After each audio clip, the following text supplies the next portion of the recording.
Hey, Grace City, this is Pastor Kent and Pastor Adam. We are really excited, man. Summer's here. We're going to get on track. We're going to get moving forward in our city groups, and Adam's going to share with you a little bit about what that's going to look like this summer. Adam? Hey, Grace City, we are so excited about our city groups and our city group leaders. They are heart and soul at Grace City Church. It's where we're in relationship, growing in the Lord, reaching out to others. And so we've shared a plan with our city group leaders that we're really excited about. So if you're in a city group, check in with your leader, find out more about what's going down this summer, and jump in, be involved in ways that you can. And if you're not in a city group, or you're interested maybe about learning more about being in a group, or leading a group even, or starting a group maybe in the fall, as we look to the future, look to the fall, would love to have you jump on our website and check out ways that you can be involved and get in a city group and be in some intentional relationships this summer. We're moving forward together. We're really excited, super grateful. So shout out to all of our awesome city group leaders at Grace City Church. We love you, and we're excited about a fun plan for this summer to connect as the church. Absolutely. You heard it from the man. Here we go, Grace City. We're moving ahead. God bless you all. Good morning, Grace City, and happy summer. My name is Kyle. I'm one of the pastors here at the church, and this is my youngest son, Miles. Can you say hi, Miles? Hi, guys. We're hoping you're having a great summer, and some of you are new to the church and have asked, how can I give when we're not able to gather like we normally would? And so just really quick, easy ways for you to give. The first is to grab your technology, grab your smartphone, and download our Grace City Church app. And on that app, you can just go to the bottom of the screen there and just click Give, and there you go. That's it. Or you can jump on our website at gracecitychurch.com and click Give at the top center of the page. We've got a whole bunch of different ways that you can give. Using technology is the easiest way for you to do so. But for those of you who still just love to write checks and you're a little bit tired of your smartphones, you can still do so and mail those into the church office, and you can find that again on our website. The address is listed on our website. So we're grateful for you again, Grace City Church. Thankful for your continued generosity. Building home is happening, and it is so exciting, and we're going to be able to experience that and realize that on a day not too far into the future. So until then, have a happy summer. We're praying for you. From Miles and me, we love you. Bye. Hey there, Anchor family. If you're like me, you might be wondering things like, when is this madness gonna end? When are we gonna get together? Oh, I miss you guys so much. I hate this.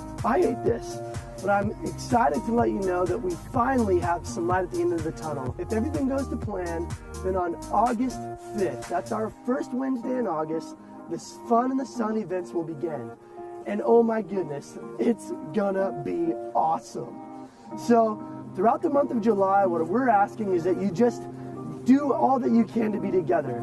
Be in small groups, have barbecues, invite friends over, have swimming pool parties, go on hikes, take trips up to Chelan, jump in the cold lake or in the Columbia River, go on the boat, catch a tube ride, do whatever you can. Be together in the month of July and be ready to come back in full force throughout the month of August. That is our hope. So stay anchored, you guys. I love you so much. From my family to yours, have a great summer. Hey Grace Kids! Stu Metz Ladies here. Just wanted to tell you from the whole Grace Kids team how much we miss you guys. We miss seeing you every Sunday.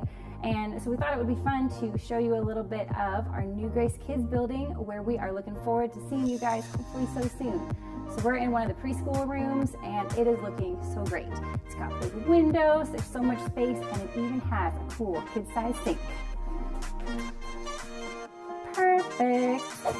But we are hoping it is not going to be much longer until we get to meet here and see all your sweet faces. But until then, I have just a quick encouragement for you guys as you set up on this summer from Galatians 6:9. Let us not grow weary in doing good, for in due time we will reap a harvest if we do not give up.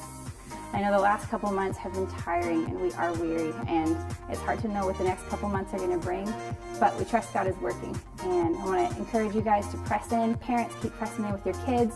Kids, keep pressing in with God's word, and know that God is still working, and there will be a harvest that we will get to see if we don't give up and if we still trust that He is faithful. Hey, Grace City, this is Pastor Kent and Pastor Adam. We are really excited, man. Summer's here. We're going to get on track. We're going to get moving forward in our city groups, and Adam's going to share with you a little bit about what that's going to look like this summer. Adam? Hey, Grace City, we are so excited about our city groups and our city group leaders. They are heart and soul at Grace City Church. It's where we're in relationship, growing in the Lord, reaching out to others. And so we've shared a plan with our city group leaders that we're really excited about. So if you're in a city group, check in with your leader, find out more about what's going down this summer, and jump in, be involved in ways that you can. And if you're not in a city group, or you're interested maybe about learning more about being in a group, or leading a group even, or starting a group maybe in the fall, as we look to the future, look to the fall, would love to have you jump on our website, check out ways that you can be involved and get in a city group and be in some intentional relationships this summer. We're moving forward together. We're really excited, super grateful. So shout out to all of our awesome city group leaders at Grace City Church. We love you, and we're excited about a fun plan for this summer to connect as the church. Absolutely. You heard it from the man. Here we go. Grace City, we're moving ahead. God bless you all. Good morning, Grace City, and happy summer. My name is Kyle. I'm one of the pastors here at the church, and this is my youngest son, Miles. Can you say hi, Miles? Hi, guys. We're hoping you're having a great summer, and some of you are new to the church and have asked, how can I give when we're not able to gather like we normally would? And so just really quick, easy ways for you to give. The first is to grab your technology, grab your smartphone, and download our Grace City Church app. And on that app, you can just go to the bottom of the screen there and just click Give, and there you go. That's it. Or you can jump on our website at gracecitychurch.com and click Give at the top center of the page. We've got a whole bunch of different ways that you can give. Using technology is the easiest way for you to do so. But for those of you who still just love to write checks and you're a little bit tired of your smartphones, you can still do so and mail those into the church office, and you can find that again on our website. The address is listed on our website. So we're grateful for you again, Grace City Church. Thankful for your continued generosity. Building home is happening, and it is so exciting, and we're going to be able to experience that and realize that on a day not too far into the future. So until then, have a happy summer. We're praying for you. From Miles and me, we love you. Hey there, Anchor family. If you're like me, you might be wondering things like, when is this madness gonna end? When are we gonna get together? Oh, I miss you guys so much. I hate this. But I'm excited to let you know that we finally have some light at the end of the tunnel. If everything goes to plan, then on August 5th, that's our first Wednesday in August, the Fun in the Sun events will begin. And oh my goodness, it's gonna be awesome. So throughout the month of July, what we're asking is that you just do all that you can to be together. Be in small groups, have barbecues, invite friends over, have swimming pool parties, go on hikes, take trips up to Chelan, jump in the cold lake or in the Columbia River, go on the boat, catch a tube ride, do whatever you can. Be together in the month of July and be ready to come back in full force throughout the month of August. That is our hope. So stay anchored, you guys. I love you so much. From my family to yours, have a great summer. Hey guys, kids! Stu Metz Ladies here. Just wanted to tell you from the whole Grace Kids team how much we miss you guys. We miss seeing you every Sunday. And so we thought it would be fun to show you a little bit of our new Grace Kids building, where we are looking forward to seeing you guys hopefully so soon. So we're in one of the preschool rooms, and it is looking so great. It's got big windows, there's so much space, and it even has a cool kid-sized sink. Perfect.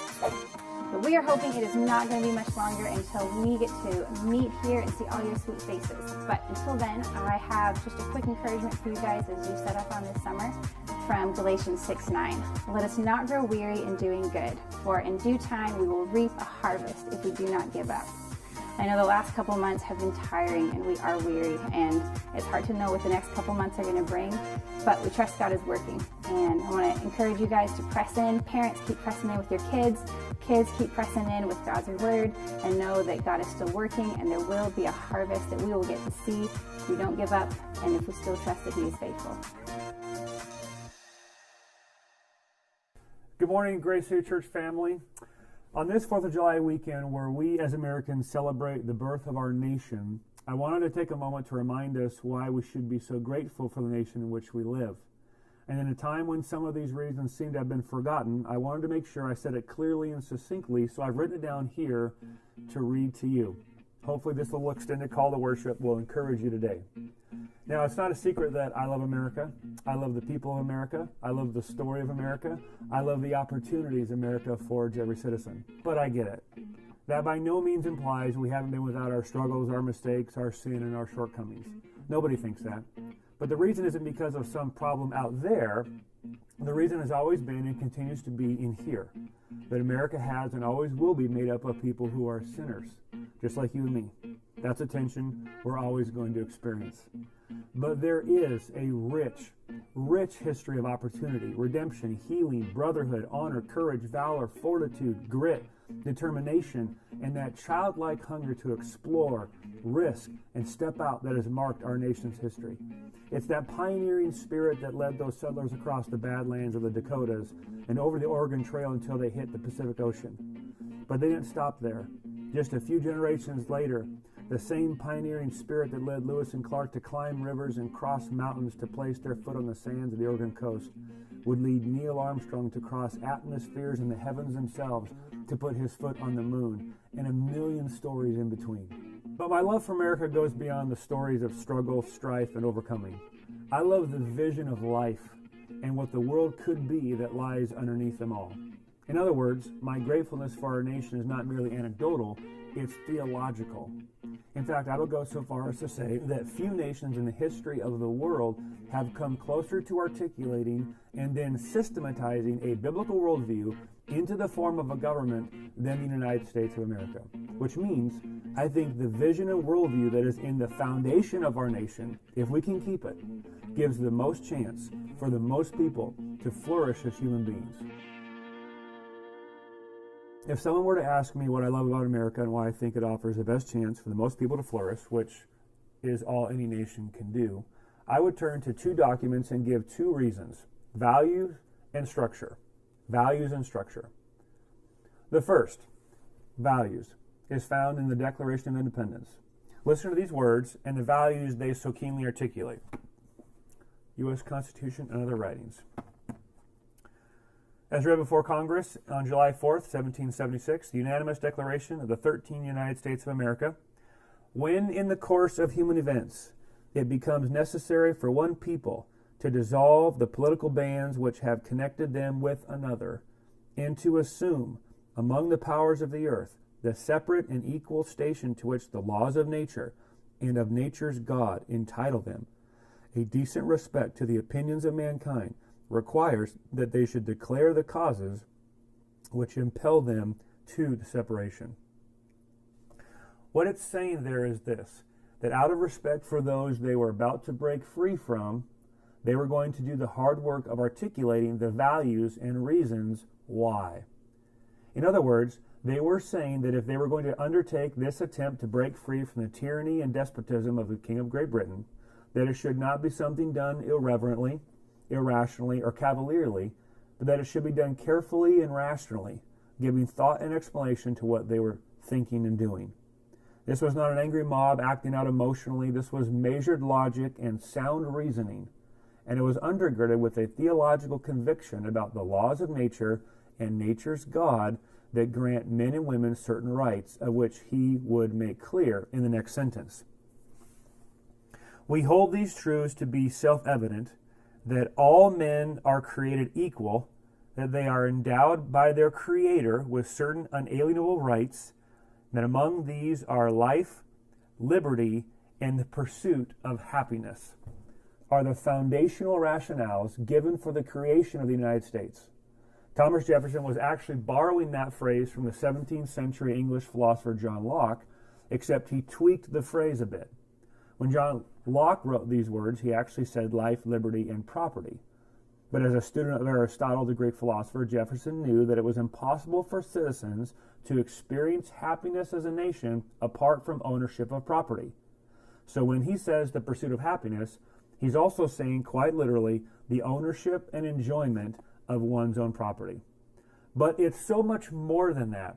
There's a great truth wrapped up in that phrase, pursuit of happiness. It's a value seeded into the soil of America. And it's the promise, not of equality of outcome, but equality of opportunity.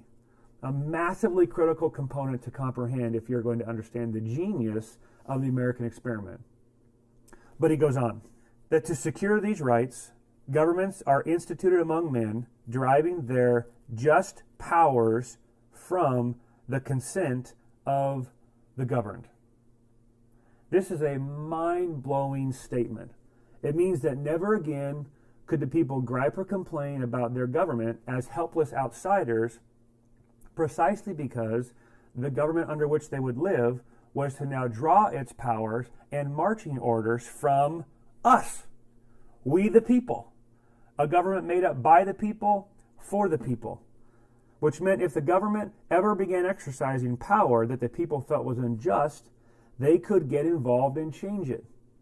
And that if the government ever did anything against the will of or without the consent of the people, that it was not only those people's right, but their duty as citizens of that nation to stand up and say, we do not consent. We are not going the right way. It's time to return to the old paths.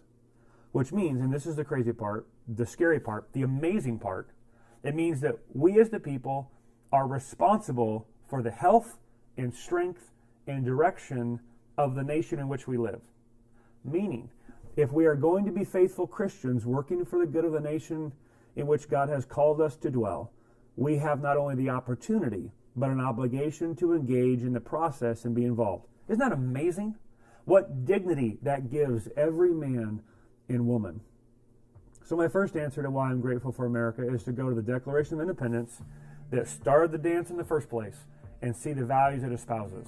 The acknowledgement that this is God's world. The intrinsic value placed on every man and woman rooted in the Imago Dei, or being made in the image of God.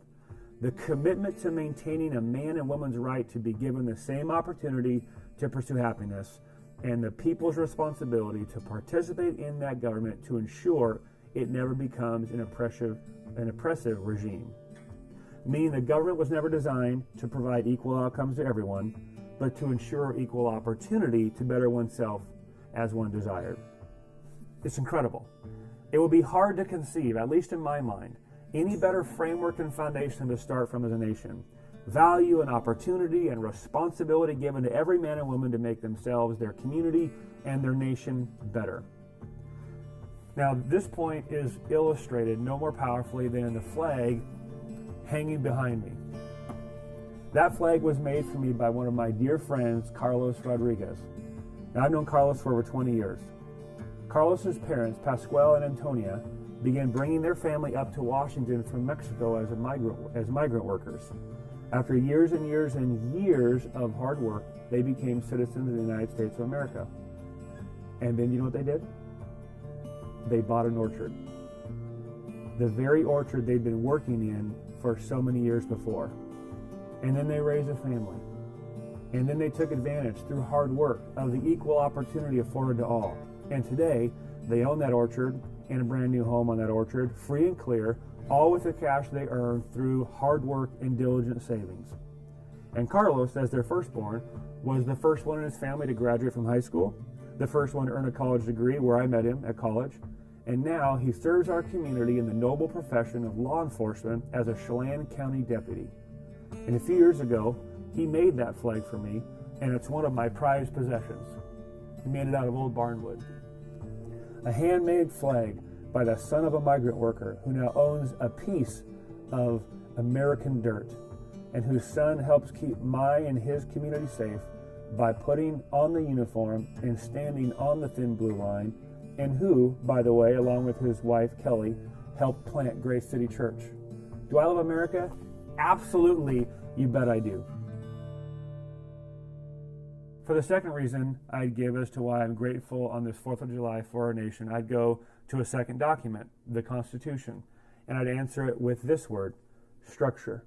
I'm grateful for both the values seeded into the foundation of America and the structure that those values have been allowed to grow upon. And that structure is found in the Constitution of the United States of America that starts out with these words: We, the people of the United States, in order to form a more perfect union, establish justice, ensure domestic tranquility, provide for the common defense, promote the general welfare, and secure the blessing of liberty to ourselves and our posterity, or our legacy, our children, do ordain and establish this Constitution for the United States of America. From there, the Constitution is made up of 7 articles. Do you know what the first 3 line out in detail? It's actually the framework that James Madison had laid out earlier that year in what was called the Virginia Plan, and it articulated a government made up of 3 branches of government: the legislative, the judicial, and the executive. This brilliant framework or structure is deeply theologically satisfying and comforting to me as a Christian. Now, why would you say that, you might ask? Well, for that answer, I'd point you to a quote from C.S. Lewis. In an essay entitled Equality, written in 1943 with the backdrop of a global war and the threat of totalitarianism taking over all of Eastern Europe, he wrote these very, very helpful words. This is C.S. Lewis speaking now, I am a proponent of democracy because I believe in the fall of man. So he's saying, I believe in this form of government precisely because of his theological convictions. Listen to how he unpacks it. I think most people are Democrats, or people who believe in democracy at that time, for the opposite reason. A great deal of democratic enthusiasm descends from the ideas of people like Rousseau, who believed in democracy because they thought mankind so wise and good that everyone deserved a share in the government.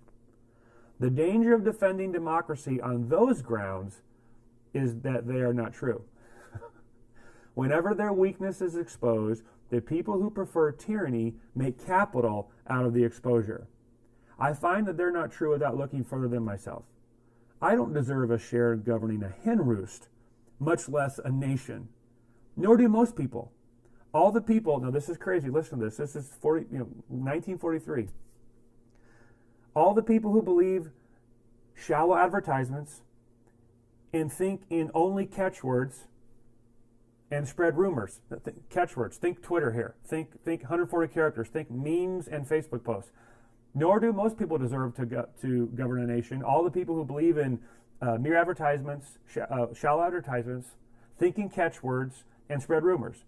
The real reason for democracy is just the reverse. Mankind is so fallen that no man can be trusted with unchecked power over his fellows. Aristotle said that some people were only fit to be slaves. I do not contradict him, but I reject slavery because I see no men fit to be masters. This introduces a view of equality rather different from that in which we have been trained. I do not think that equality is one of those things like wisdom or happiness, which are good simply in themselves and for their own sake. I think it is in the same class as medicine, which is good because we are ill, or clothes, which are good because we are no longer innocent from the fall of the garden. Now, track with me, we're almost done. Think hard about what he's saying. I don't think the old authority in kings, priests, husbands, or fathers, and the old obedience in subjects, laymen, wives, and sons was in itself a degrading or evil thing at all. I think it was intrinsically as good and beautiful as the nakedness of Adam and Eve. It was rightly taken away because men became bad and abused it. To attempt to restore it now would be the same error as that of the nudists. Legal and economic equality are absolutely necessary remedies for the fall and protection against tyranny and cruelty. But medicine is not ultimately good. There is no spiritual sustenance in flat equality. It is a dim recognition of this fact that makes much of our political propaganda sound so thin. We are trying to be enraptured by something which is merely the negative condition of the good life. That is why the imagination of people is so easily captured by appeals to the craving for inequality, whether in a romantic form of films about loyal courtiers or in the brutal form of Nazi ideology. Now, he's writing in the context of the dark shadow of World War II, but track with his line of logic and truth that's prophetic for the time we're living in today. The tempter always works on some real weakness in our own system of values, offers food to some need which we have starved ourselves for. We Britons should rejoice that we have contrived to reach much legal democracy without losing our ceremonial monarchy. Now he's going to explain Britain's form of government and why he likes it. For there, right in the midst of our lives, is that which satisfies the craving for inequality and acts as a permanent reminder that medicine is not food. Hence, a man's reaction to monarchy is a kind of test. Monarchy can easily be, quote, debunked or defunded. But watch the faces. Mark well the accents of the debunkers. These are the men whose taproot in Eden has been cut, whom no rumor of the dance can reach, men to whom pebbles laid in a row are more beautiful than in an arch. Yet even if they desire mere equality, they cannot reach it. Where men are forbidden to honor a king, they honor millionaires, athletes, or film stars instead, even famous prostitutes or gangsters. For spiritual nature, like bodily nature, will be served.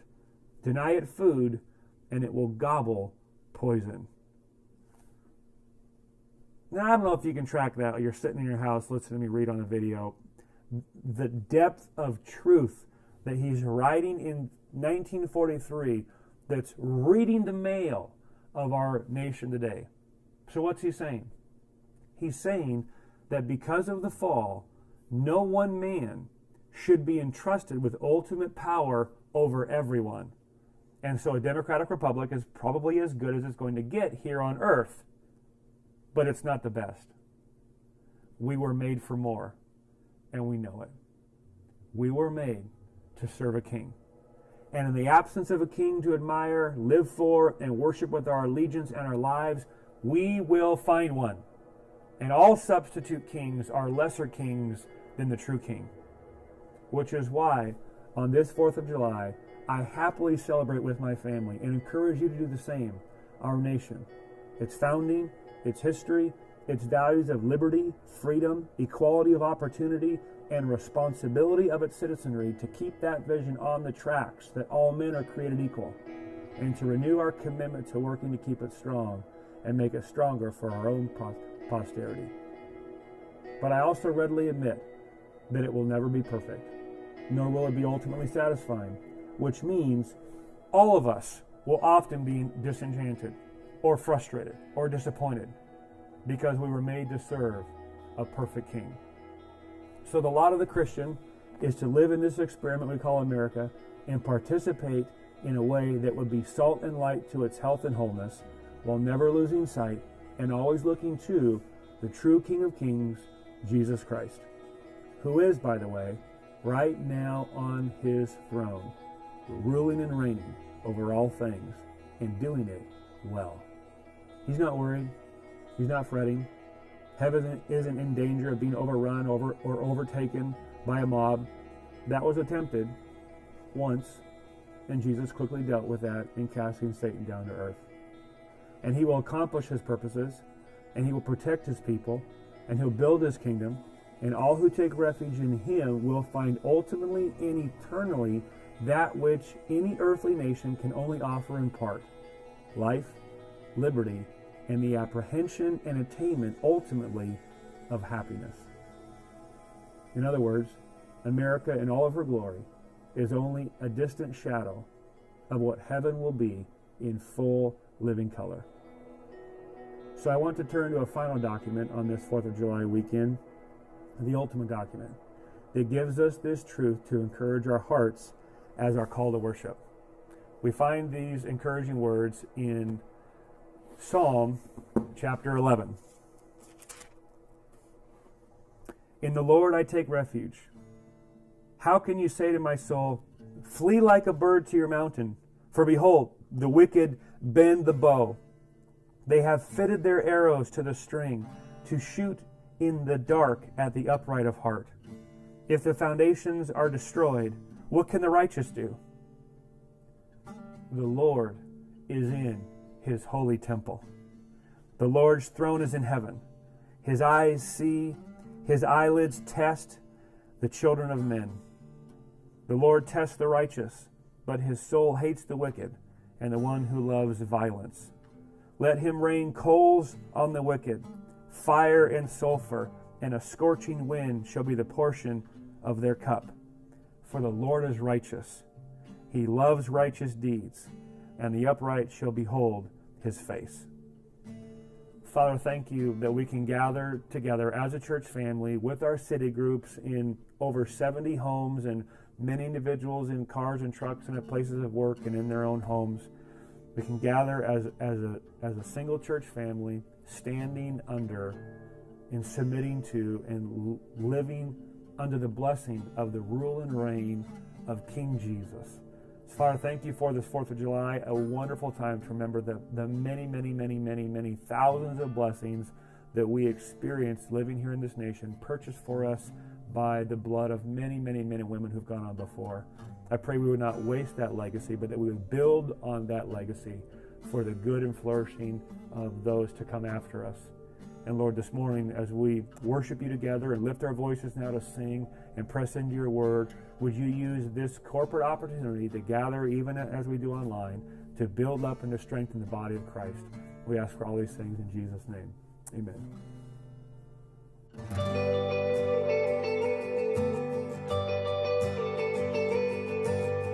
You make a way when I cannot see. You are my strength. Though my heart is weak, you won't let go. You take my place on this battlefield. You go before. You're my sword, my shield. I'm not alone. You fight for me. You always have my victory. It's in your hands, it's in your hands. The God of heaven is my defense.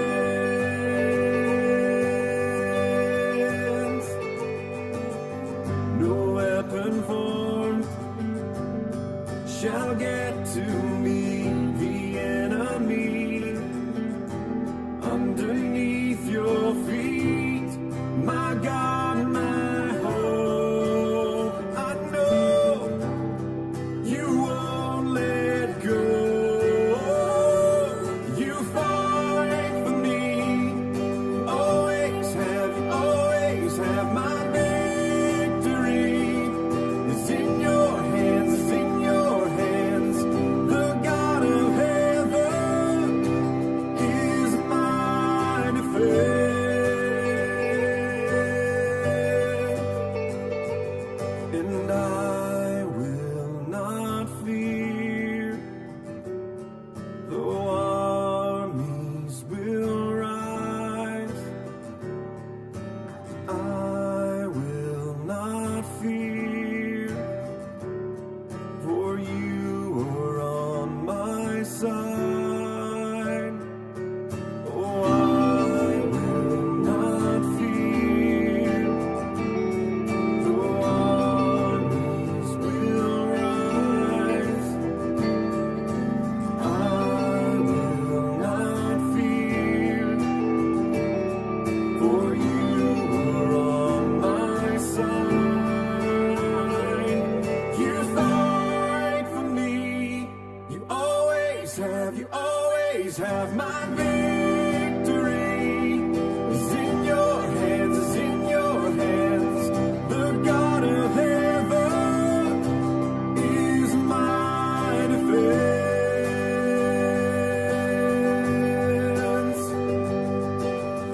The God of heaven is my defense.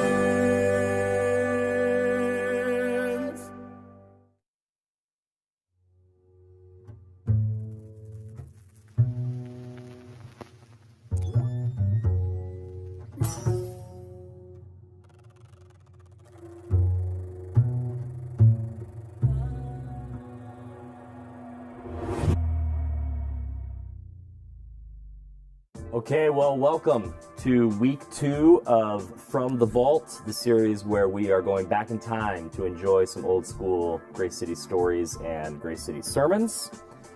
Today we're going to be watching a story from the year 2015, so a good 5 years ago, and a sermon even older than that from the year 2013. So I'm excited about these two sermons. I think one of the things that's interesting about the From the Vault series that we're doing is we are pairing stories with sermons that have never been paired together before. So a lot of times when we do, not necessarily every time, but a lot of times when we do these big kind of documentary style stories, they're in line with a series or an Easter. So it's interesting to kind of pull them out of their original context and put them with a completely different sermon. Last week we watched Cherie's story. Yes. Right? And before we had sat down to film, I shot her a quick Facebook message that, hey, we're going to show your story again. Well, I'll read it. I said, hey, Cherie, long time no see. Hope you're doing well. Just want to let you know we're going to re-show your story for church this week. Just watch it again today. I was so encouraged by what Jesus has done in your life. So grateful for you. Hope you're doing well, dear friend. Shot that to her. And she responded in like 45 minutes, an hour. I missed it, so I didn't get to share it in the video. But this is what Cherie responded, who we watched last week. Hey, Pastor Josh, I'm doing great. Jesus changed my life, and he continues to show me how the miracle step I took so many years ago was and continues to be the best blessing in my life. Starting with taking the wrong turn, walking through the convention center, stepping in the back, hearing Pastor Adam's testimony, getting involved in a city group, getting saved, getting baptized, and then discipled by Jeff and Susan and their city group. Thank you. I love the Lord and continue to serve him in my life. Jesus makes new. Wow. Isn't that cool? So, oh my gosh, love you, Cherie, so much. So cool. If you make it back to Wenatchee, you got to swing in and say hi. We're so grateful for what God's doing in her life. That's amazing. Jesus makes new, and the change he makes sticks. And the stories we tell continue to grow and get better, as what we're going to probably hear today. Yeah. Yeah, so Jesus Makes New, Easter 2014. This story is from Easter 2015, very next year. Our theme was Jesus Wins. And You were on staff at this point? I was. So this is one of the first stories you did? Yep. This was kind of early years of the story team. It was an ambitious effort to tell 3 stories in one video. So it features our very own Pastor Chris, Augie, George. So Augie and Kenneth were a huge part of Grace City for several years. And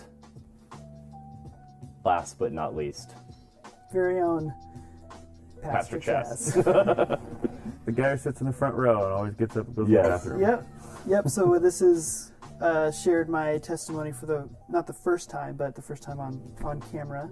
It's really cool being Pastor Chris and I look back. We're very good friends nowadays, and we look back at some of the opportunities that we've had over the years. We've baptized people together. We've done stories together, and he's just one of my best friends in the whole world now. It's funny to look back to see how God works. But this was when my life was really starting to just really feel the blessing. I was married at this point to my lovely wife, just about a year and maybe a little bit of time at that point. I was, if not yet, I was definitely the manager at Mela, if not the general manager at this point. And the Lord was just really, really, I was just feeling the Lord's blessing in a big way during this point in my life. And Kyle approached me and said, want to do the story? And I said I'd love to, and had the opportunity, and it was awesome. It was a great experience. So. Well, you weren't on staff. You're working at Mela. Yep. Nowhere on the radar that you'd ever be a pastor in the future or work at Grace City Church or be such a significant part of the one who would be telling so many stories down the road. So let's get into it. Yeah. Watch it. Let's check it out.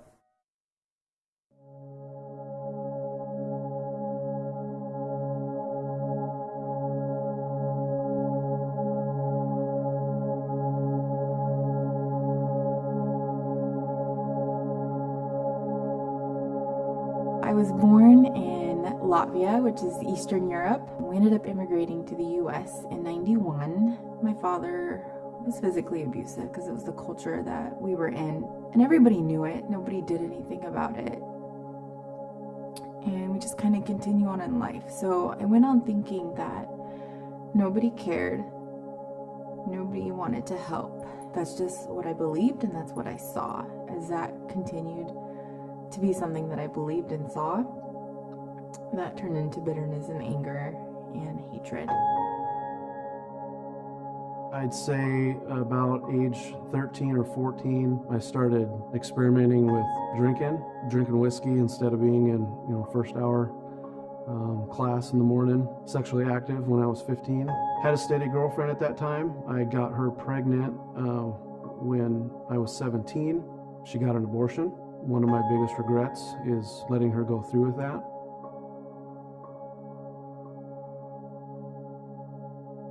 We got married. Within 6 months, I was divorced and spiraled downward. I got very depressed, doing the bar scene, basically aimless and without hope and a total rebel. I don't remember my real dad. My mom used to tell me about his drug dependency. She used to tell me how he hit her. He was very abusive. He left when I was about 2. I do remember when my mom brought home my soon-to-be stepdad. This time I was going to have a dad. My mom and my stepdad got married. It didn't change. Nothing changed, really, actually. Must have been about 7 or 8 the first time that he hit me. It was the first and last time that he hit me. I think it was maybe just out of rage and maybe he just lost it, but I remember that changed me.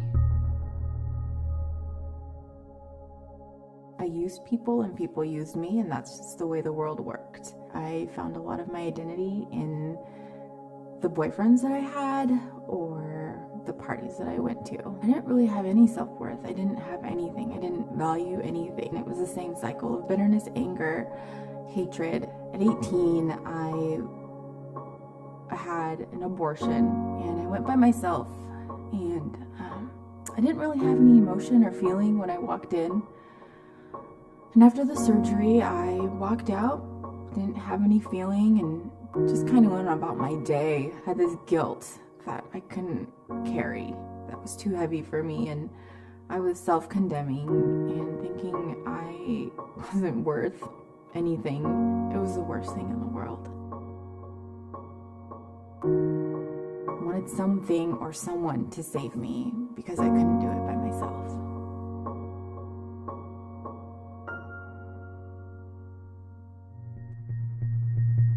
I started experimenting with drugs at a very, very young age, long before I moved out of the house. I remember smoking weed for the first time when I was 8 years old, before school, with my brother. I moved out of the house for the first time when I was 17, and I moved into a party house. I smoked weed every single day, drank every single night, started doing a lot of ecstasy, tried cocaine, mushrooms. That was mushrooms and weed. I always was kind of like the natural guy, like, oh, it's from the earth, it's good. But I do remember it getting harder and harder and harder to deal with life. I would come home from work, shotgun 2 beers and take 2 bong hits, and then I would drive back to work and finish out the day. Whatever I wanted to do, I did it. I thought that was the key to being happy. I thought that was the key to life, is you just did whatever you wanted to. And that's what I did. I did whatever I wanted.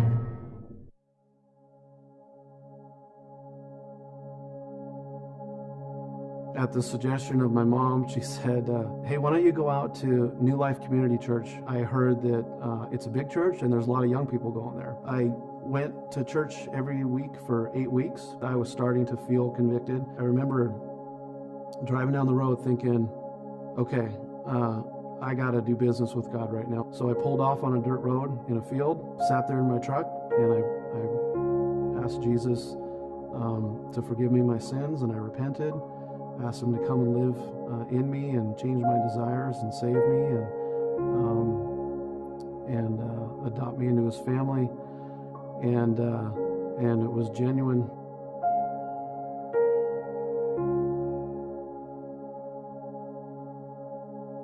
Life didn't just get instantly easier because I prayed a prayer. Honestly, I just didn't want to give up everything. It's like I wanted to accept Jesus and the benefits, but I didn't want to give him every part of my life.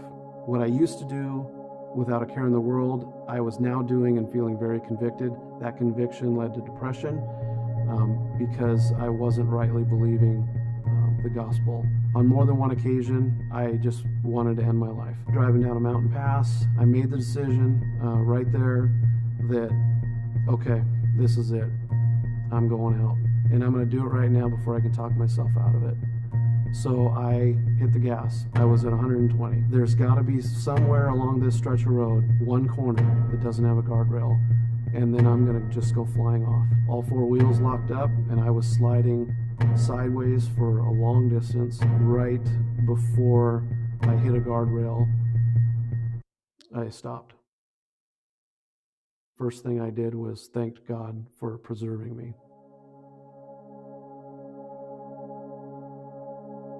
I didn't like Christians. I thought they were stupid. Anytime I would run to a Christian, I would have very, very long conversations and make them feel stupid about being Christians, and I was good at it. So I liked to do that. I liked to convince people that their God was dumb and their beliefs were lame and the Bible was fake. I was 23 when I stepped into church for the first time. I went because my girlfriend wanted me to. I remember thinking, whatever, it's just 2 hours on a Sunday morning. I remember one sermon Adam preached, you got to get run over by the cross. That's interesting, you know, that the cross is actually something that destroys your old life. So at age 22, I was still in this cycle, and I remember waking up Sunday morning in someone else's home. It was a guy's house I was spending the night at, and I woke up feeling more guilt and worthless than ever. I left, and I ended up walking around Seattle that day. I remember about Mars Hill Ballard that a couple of friends had taken me to, and I ended up going to the 5 p.m. service there. I went alone, naturally, and just sat through the whole service, and Pastor Mark was talking about Jesus like I'd never heard before. He talked about Jesus meeting me where I was at, and there was no sin too great that couldn't be forgiven. As everyone stood up to worship in song, I stood up too, and the band was playing Before the Throne of God, in which the lyrics were, "For God the just is satisfied to look on him and pardon me," and it hit me. I couldn't even catch my breath. I was just weeping, and I felt like that moment, I finally got it. I understood the gospel. I understood that Jesus was it, that he would forgive, has forgiven all of my sins. I knew that things were going to be different, and I knew things were going to be changing, and I knew that Jesus was it. I could not go on trying to live 2 lives, and I needed to give all of my life over to Jesus. I had the opportunity to move in with my aunt and uncle in Alaska. I was adopted into this new church family, Peters Creek Christian Center. My Uncle Rick was a pastor there. That new community is what I needed. I just experienced many blessings, grace that I didn't deserve. I landed a great job. I met my wife. I proposed to her. We got married 10 weeks after that. God had an awesome plan that I had no idea about, and that changed everything. We had moved to Wenatchee, walking with the Lord for 13 years at this point. Heard an almost audible voice say, full-time ministry. The fact that I can use my skill set so that more people have more opportunities to hear the good news of Jesus is mind-blowing. If my girlfriend broke up with me, then I would never go back to church again. And about 3 months later or something, I remember having that thought. That's when she broke up with me. I was like at a crossroads. I could either lean into God and trust him, or I could turn around and walk away forever. You know what? I'm going to try it. I'm going to lean into God. I started going to Faithful Men, which was something that the elders were doing with a group of men, and we'd get together on Tuesdays or Thursdays. I can't remember what. We talk about the Bible. This was huge for me to be around men that were good husbands, that were good fathers. The biggest thing for me is when God revealed himself to me as my father. He freed me up to be loved, accepted, adopted, and that I was always really afraid of being a bad dad. And God freed me from that fear. I got baptized Father's Day 2010. I'm no longer bitter. I'm no longer angry. I love community. I want to serve because I've been served so great by the people in the community and those around me, and I want to forgive because I was forgiven of so many things. I have a 9-month-old baby boy who I love, and I know that God doesn't punish me, and because Jesus already took that punishment. And I have a wonderful husband who loves me and doesn't care what my past was like. There is hope. There's people who care. And most of all, there's a God who cares. I don't need to live in my shame. There's no sin too great to be forgiven. I am always and will be saved because of Jesus. What we don't understand is when we're completely living by our own rules, that it's the opposite of freedom. Jesus has freed me to be a loved, approved son of God. In that submission to him and submission to his life, I've never felt more free. Through total unmerited favor, Jesus saved me. Period. Proof positive that you don't have to clean yourself up before you come to Jesus. I've wanted so many times to go back and rewrite my story. He's done one better and he's redeemed it.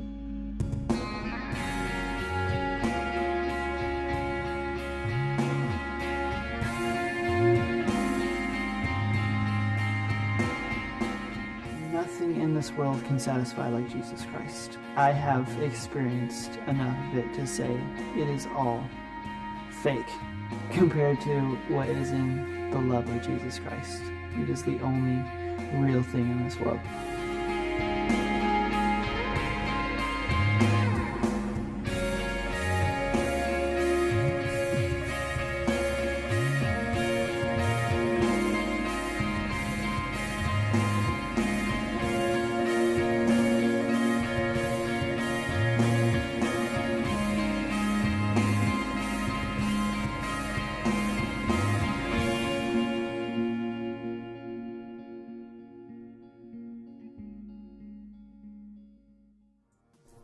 Dude. It's good. Oh my gosh. I was watching that thinking about watching you with your kids the other day, Chaz. You're a good dad. You're a good dad. And I'm proud of you. Yeah. I had forgotten that fear you had of not knowing how to be a dad, getting baptized on Father's Day. Such a powerful morning. Chaz, love you. Love Chris. Oh my goodness, love Augie. So grateful for those stories. So the sermon then is 2013. 2013. This was in the Performing Arts Center. I was here for the sermon. I was not on staff yet, but so this is going to be part 1 of the Treasure Campaign, fall of 2013. So the sermon is called Jesus, Money, and Worship, I believe. And now here's a fun fact. I'm pretty sure, I could be wrong, but I'm pretty sure at the start of the Treasure Campaign, we were Grace Covenant Church, and I think at the end of the Treasure Campaign, we were Grace City Church. I'm pretty sure. I think you might be right. So, yeah. That was the bridge. Yeah, totally. That was the bridge. So when I preach the sermon, we're Grace Covenant Church. Yes. Okay. Yes. Do people know the story how that came about? No, I think you should tell. So we were Grace Covenant Church, and so we're rocking 2, 3, 4 years, I don't know, and it was super confusing. Like, we got calls weekly, like, are you guys a Covenant Church? And I was like, a Covenant Church? Like, yeah, they believe this, and like, no, and And then people call like, how can we try to be a covenant church? We're not a covenant church. It was just, there's a denomination, the covenant church is really confusing. And then just create a lot of questions in terms of like, what's covenant? Well, that's creepy. That sounds weird. They must be into some kind of cult. It's like, no. And so this great word is becoming just a hindrance to mission and more people meeting Jesus and created more questions and was helpful for unbelievers. And not that questions aren't bad and we can answer those. And so we were in an elder meeting and we're sitting there and just out of nowhere, Adam goes, what about Grace City Church? And it was like the skies open, the angels begin singing, ding, the tuning fork goes off, and we were like, instantly we knew that was it. Like, that was it, that's it. And it worked, it was still GCC, it still worked for, it was just, oh my goodness, and we loved everything about it, the biblical theology of it, the missional nature of it, and just, we loved Grace City Church. I mean, like, we're on our way to a city whose foundations is grace. And while we're here in the meantime, we're called to be grace to our city. And we're called to be a city within a city. Everything about it worked. We loved it. And so somewhere in this series, a few weeks after the sermon was preached, we went from Grace Covenant Church to Grace City Church. Was this like the first sermon you'd ever preached on money, or the first? I mean, probably for sure the first series. I've never actually talked about money, and just reading through the Gospels. Yeah, what convicted me was like 1 in 3, 1 in 4 sermons of Jesus was specific about money, not a side reference, not an application of a point, like the main point of the sermon. And I was like, we're going to do a series on money. So we did, I think, 8, 9, or 10 weeks on money. And what was cool is we got to the 1 year anniversary of this series, and Chris came in to our elder meeting and he goes, you want to know something cool? And we're like, what? And he said we've grown, I think it was like 12% or 14% in our attendance since this time last year. We're like, oh, that's awesome. He said, and we've grown 86% in our giving year to date this year from last year. And so it's not that Grace City's ability to give and be generous and serve our community grew because 10 more people started coming. The people who are already here changed their posture toward Jesus and money and giving, and they've never looked back. And the things that we've been able to do as a church family in our community are a direct result of people getting their heart dialed in on using their money to serve Jesus rather than seeing their money as a Jesus they look to as a savior. And it just changes everything. And once your heart gets dialed in around the issue of money, my goodness, 1,000 other ills go away, and 1,000 paths of freedom open. And a lot of it, I believe, came from the DNA that this sermon series set in Grace City Church as the first series we ever done on money. Awesome. Let's check it out. 2013, Pre-Beard Josh. Well, are you excited for the treasure campaign? I'm very, very, very excited. And as I reflected on why I thought we should talk about money together as a church, why 8 weeks on money?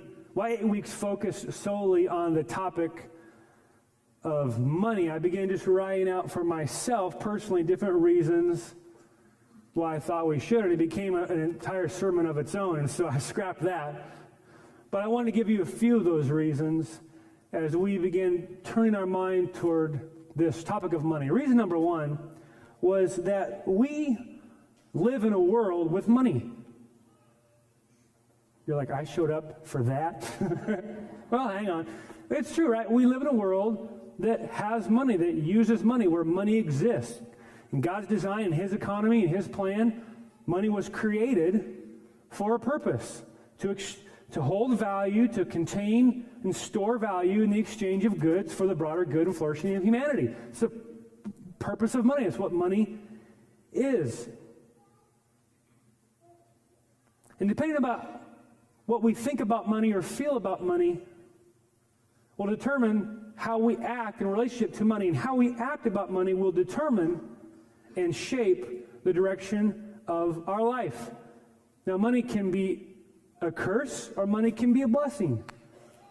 Money can be used for evil or money can be used for righteousness. Money in itself is not evil. I want you to hear that, and we'll need to keep that on the table, because you'll be tempted to think, oh, money's bad. Money's not bad at all. Money's a part of God's creation. Money's good. But it can be twisted and used in turn for evil. For example, you can use money to buy pornography, rent a prostitute for the night, fund terrorism, spend yourself into debt, and 1,000 other dangers, 10,000 dangers that await you to spend money on in a way that would result in evil and destruction and curse.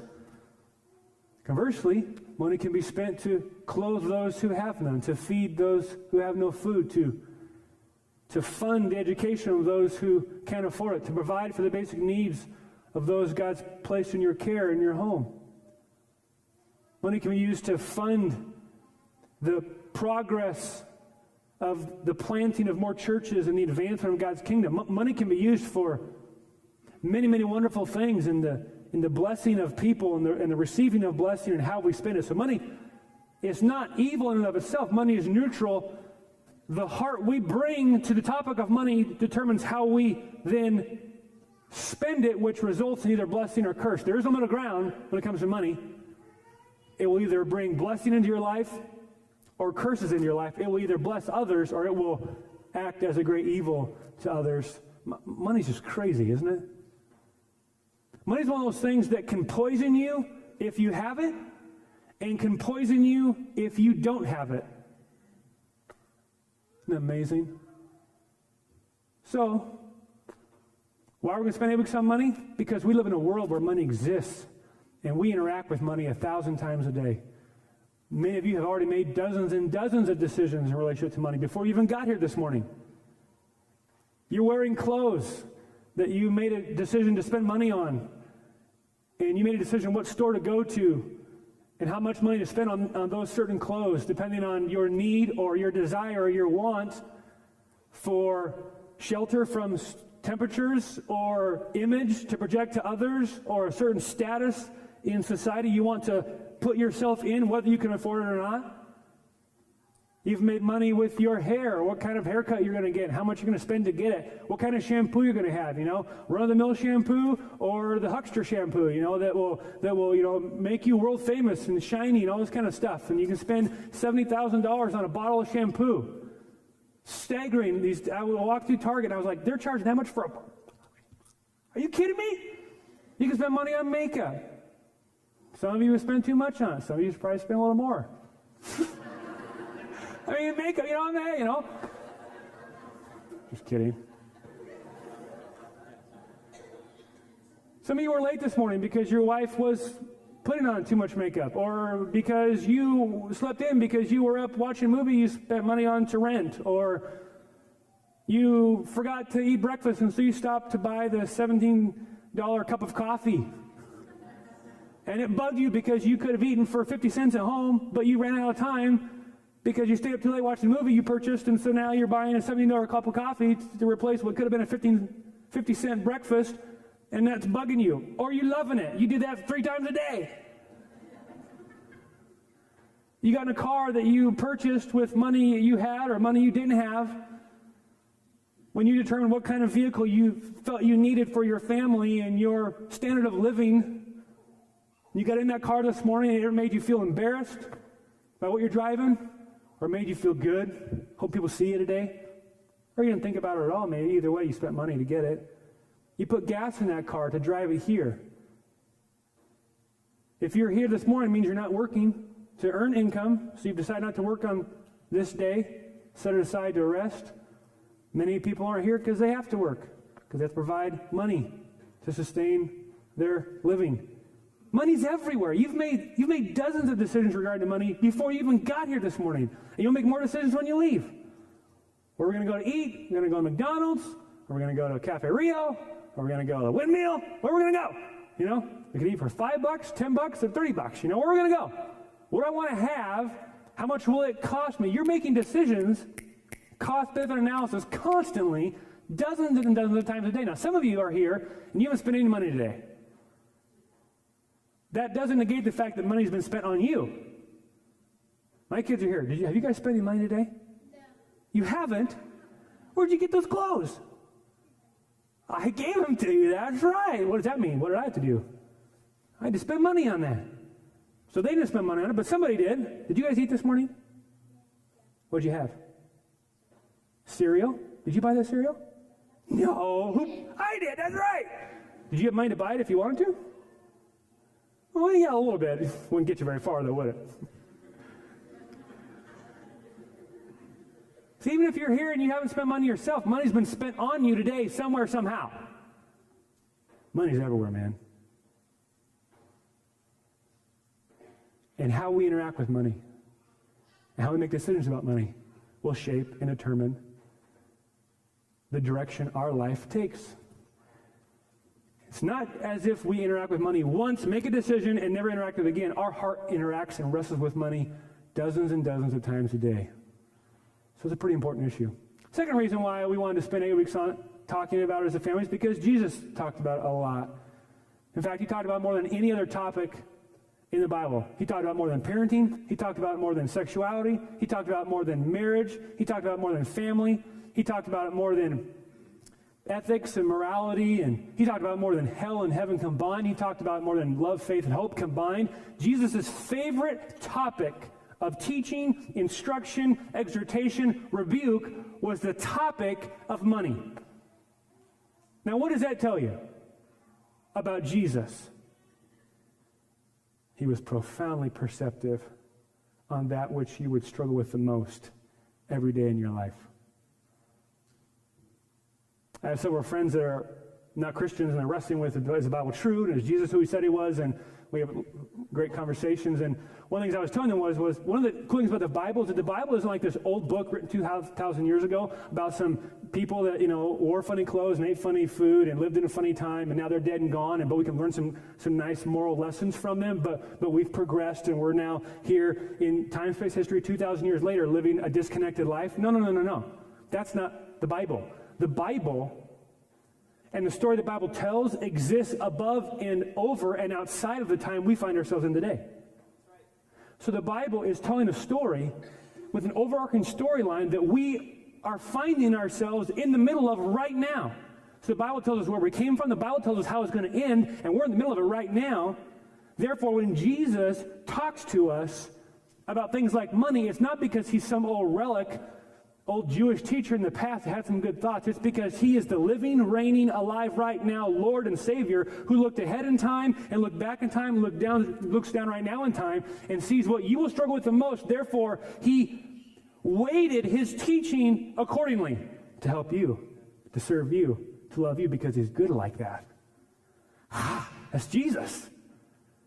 That's Jesus. So if Jesus is going to talk about a lot, we should probably talk about it too. In fact, Tim Keller says, I can't talk about money as much as Jesus did. I wouldn't have a church. He says, because no one leaves singing after you talk about money. No one leaves like, I love the sermon on giving. No one does.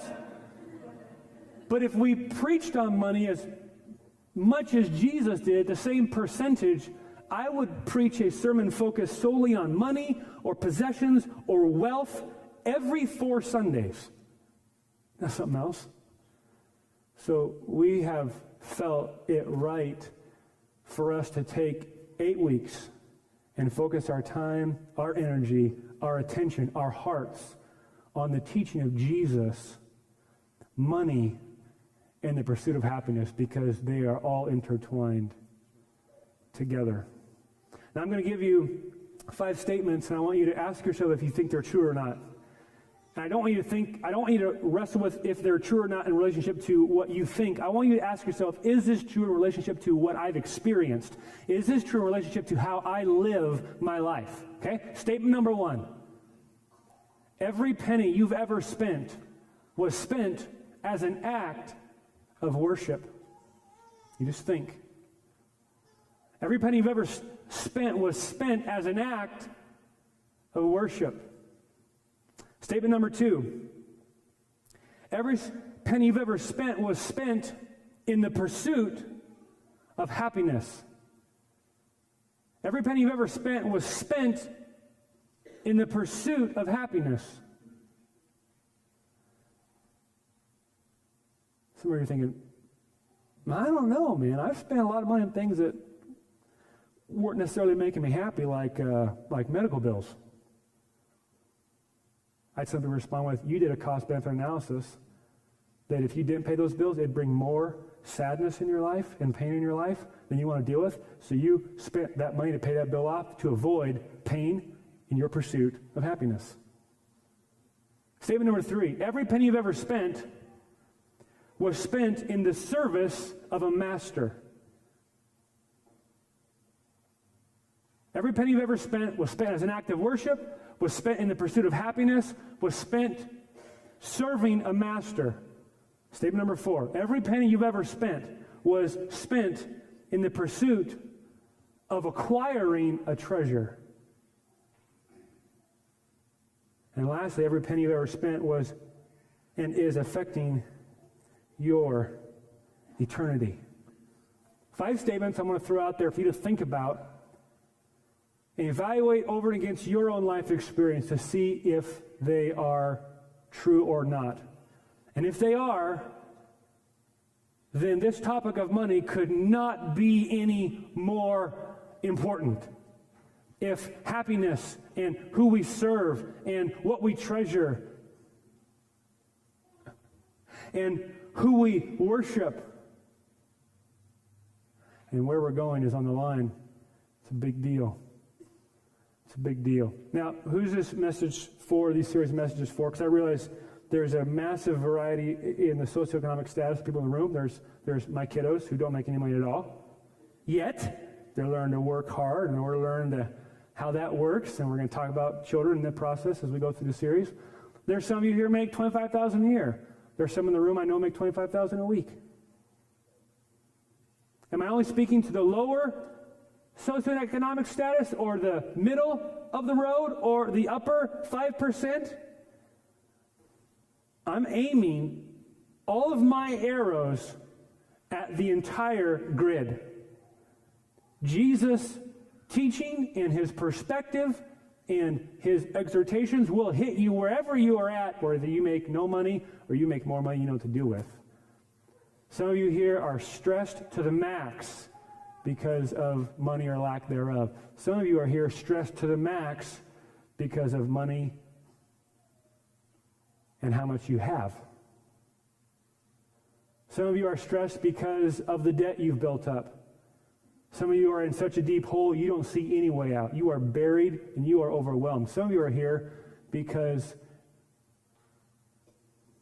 you do not agree with how to spend your money with your spouse, and it's a constant source of stress and tension. And you're here even now with a felt wall of ice between you in this area of money. Some of you are here and you're just hoping to get a few tips and techniques about how to cinch the belt a little tight or free up a little more spending money for the weekends. That's all I want. And if he goes longer than 40 minutes, I'm out. I'll just leave now, by the way. Just give you a little heads up there. Some of you are here because you're hoping someone else is going to hear what I have to say. Because you got it dialed in. You're in control. You feel pretty good about things. You might be in the most danger of anyone. So I'm telling you, as I'm preaching these messages, I'm listening to myself preach. Because I need Jesus' teaching on this just as much as you do. We need this as a church. And by God's grace, we're going to receive it. Now, this morning, I want to simply take 6 verses in Matthew chapter 6 and allow Jesus' first teaching on money to frame the conversation we're going to have for the rest of our time together.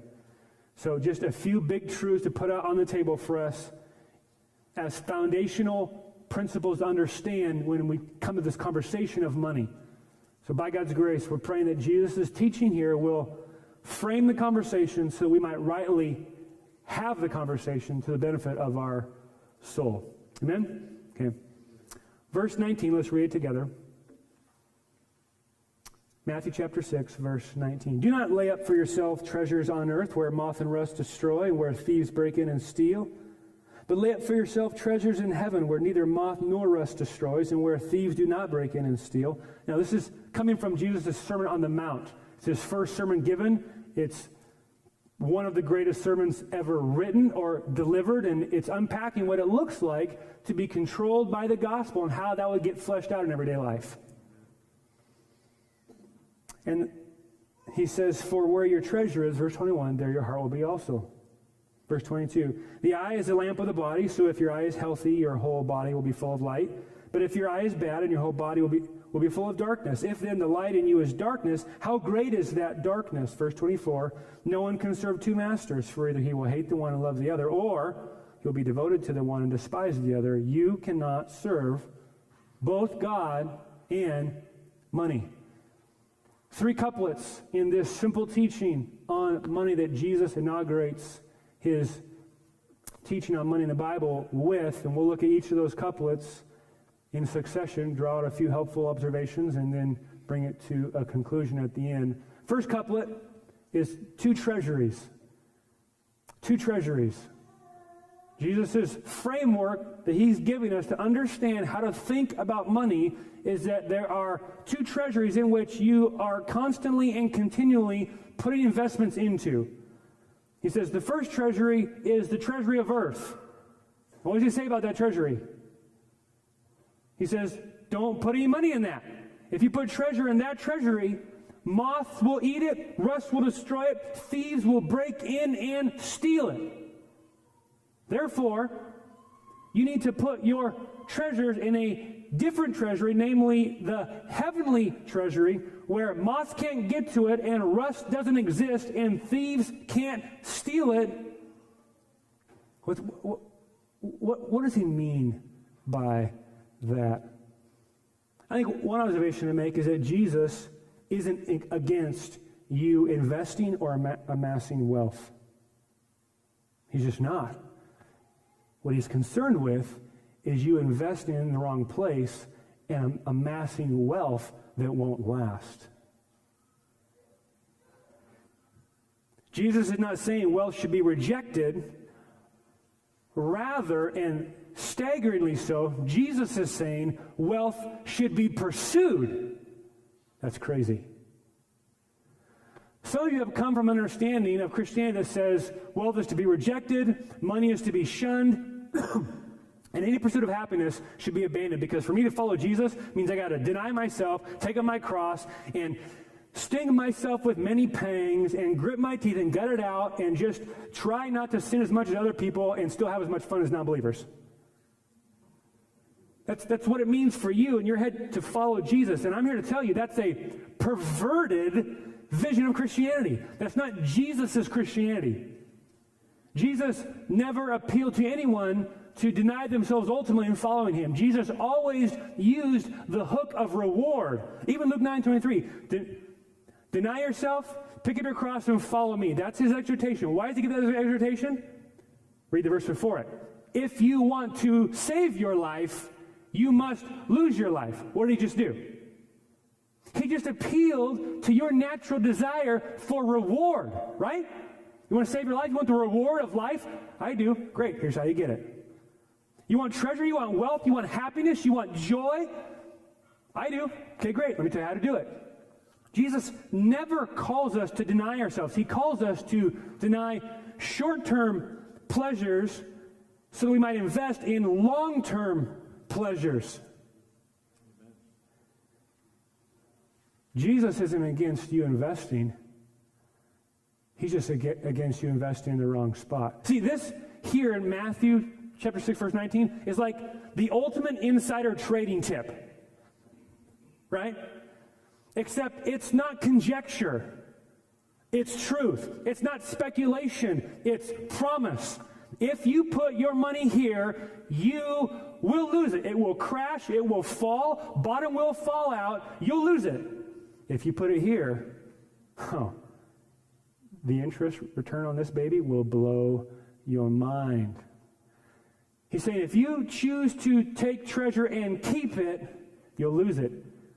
You put treasure in your hands, you'll lose it. You put treasure in my hands, you'll gain it back. So those who have treasure on this earth, one of the reasons they're so discouraged and they're so stressed is that every heartbeat takes them closer to eternity where they know they're going to lose their treasure.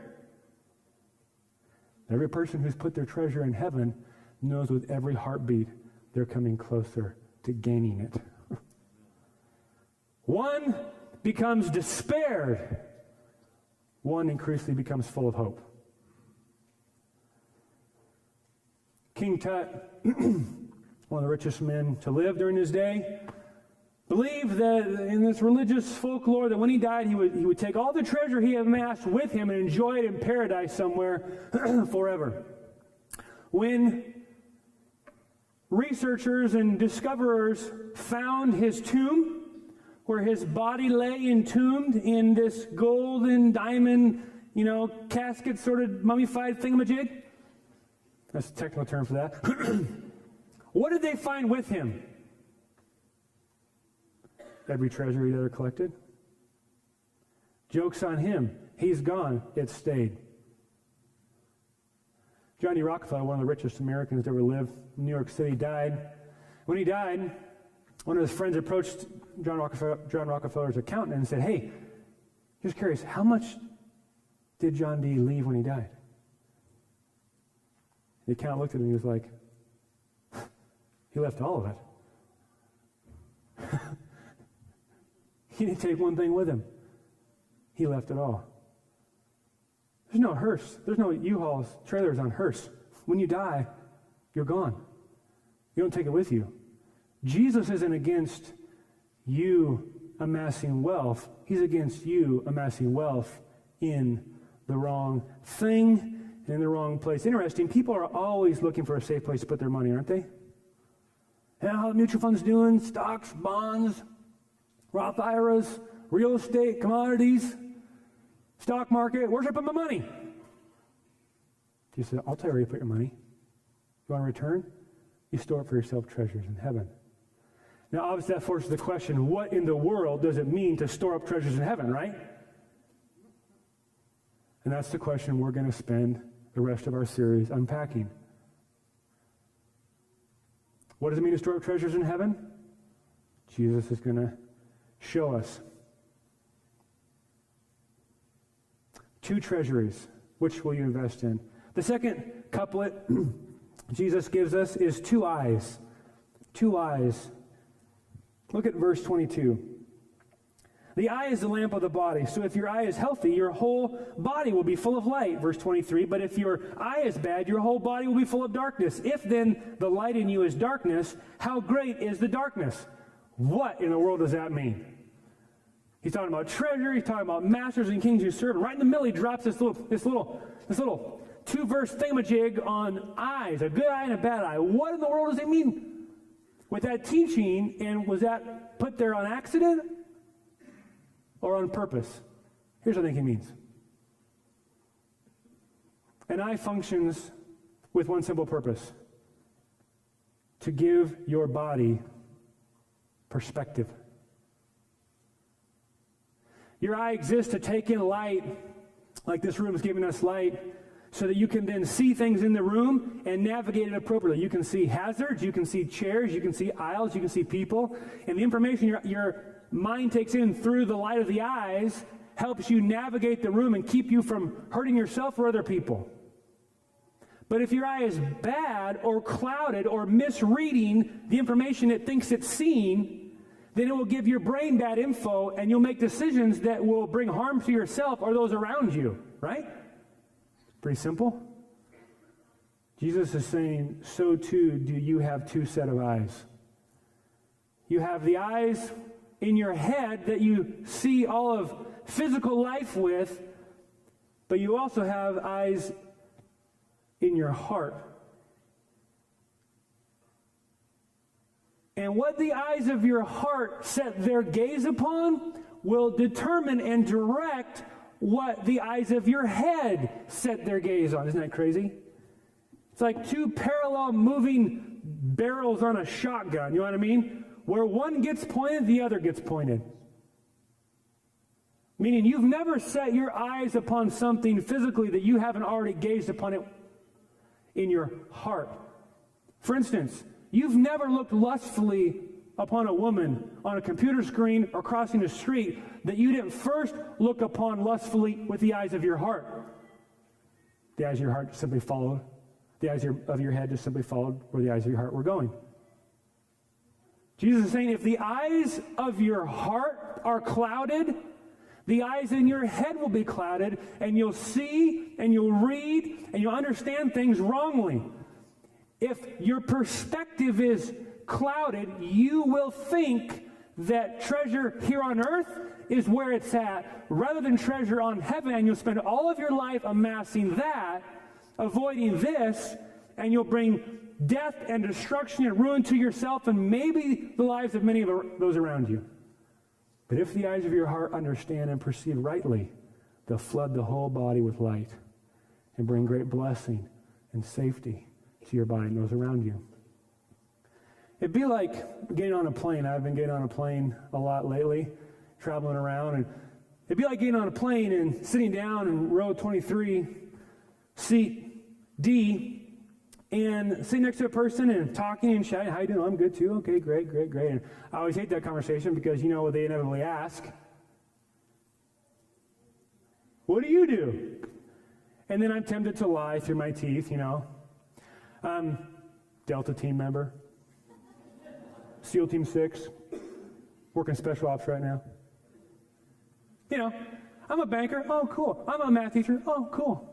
I'm a UPS driver. Oh, that's pretty cool. I drive a dump truck. Oh, that's pretty cool. I work for the city. Oh, that's cool. I'm a planner. Oh, that's cool. I'm a builder. Oh, that's cool. I'm a pastor.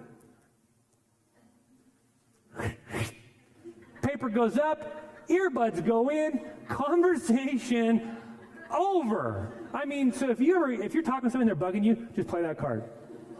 And you're like, actually, I'm a pastor. And, I mean, they will shrivel up and walls get built and razor wire come out, and you won't hear from them the rest of the flight. It's amazing. So sometimes I actually use that early on in a conversation. I'm kidding. So anyways, I get on planes and start conversation. And how weird would it be if I got on a plane and all of a sudden this person, hey, how you doing? Oh, good. They start pulling out pictures of their family, and they're hanging them on the seat in front of them, and draw a little mural on the wall, you know, around the window, and got a little throw rug thrown out there, a little lamp. I'd be like, what the crap? What are you doing? And they'd be like, this is my home. I'm just making it kind of homey, kind of getting comfortable here. I'd be like, why? You're not going to be on the plane very long. Oh, no, well, I'm here. I want to settle in, get comfortable. Now, depending on what eyes you have, it will depend on how you read that situation. If you have dark eyes, you read that and go, that's a great idea. Why did I bring my little lampy poo? Why did I bring my favorite carpet? Hang on, I'll be right back. I'm going to go into the airport. I'm going to buy all this stuff, and I'll come back and I'll get on here and we'll make a little home out. This will be great. Or you'll have eyes to look at it and you go, that's the stupidest thing I've ever heard of. We're going to land in 3 hours to our final destination, and once we land there, all the work you've been doing will be completely wasted, and you'll have to leave it all behind.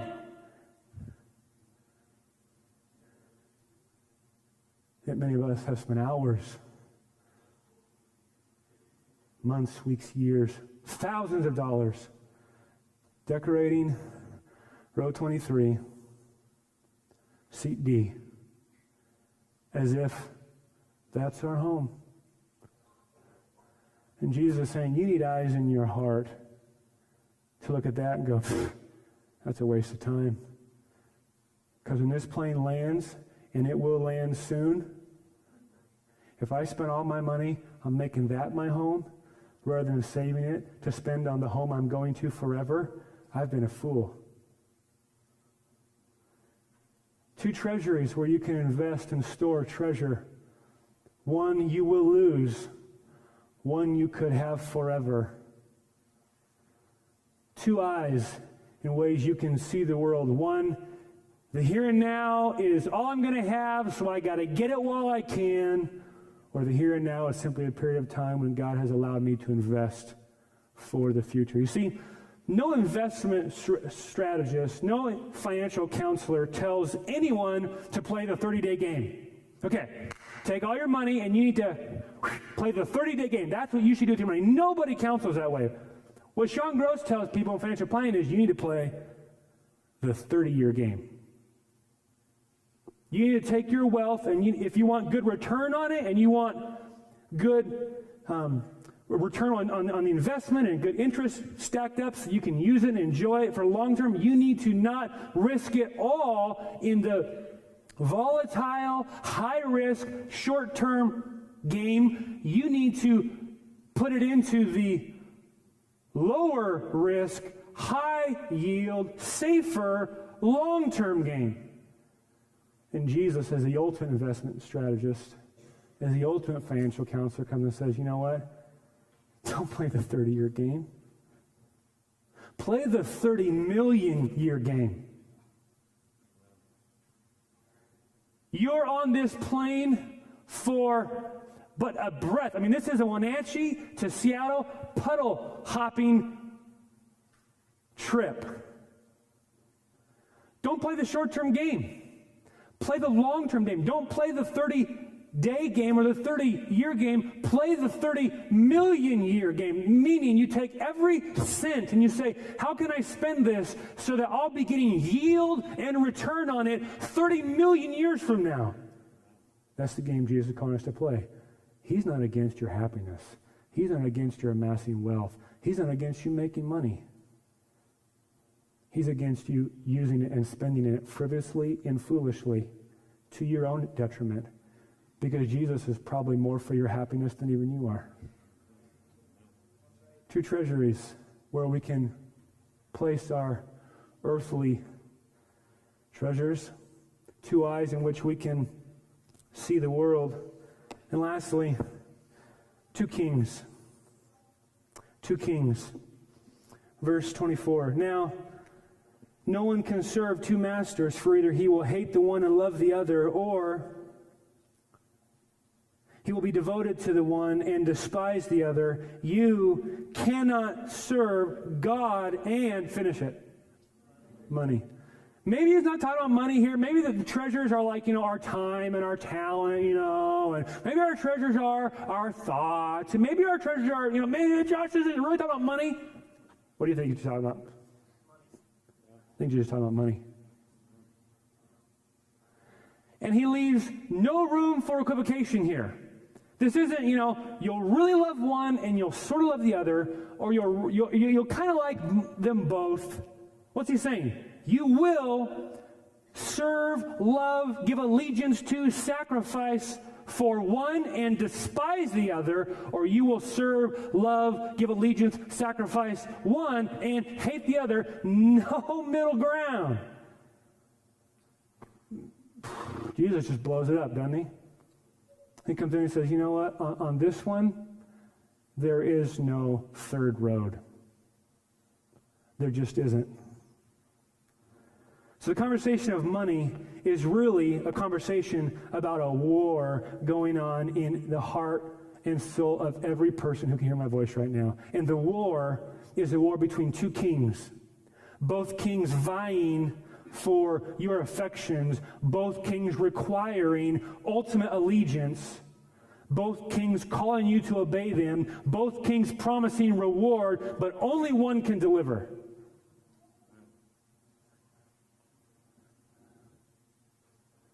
So this conversation about money isn't first about budgets or income or investment strategies or getting education for a new job. This conversation of money must be first about kings and your heart allegiances to them.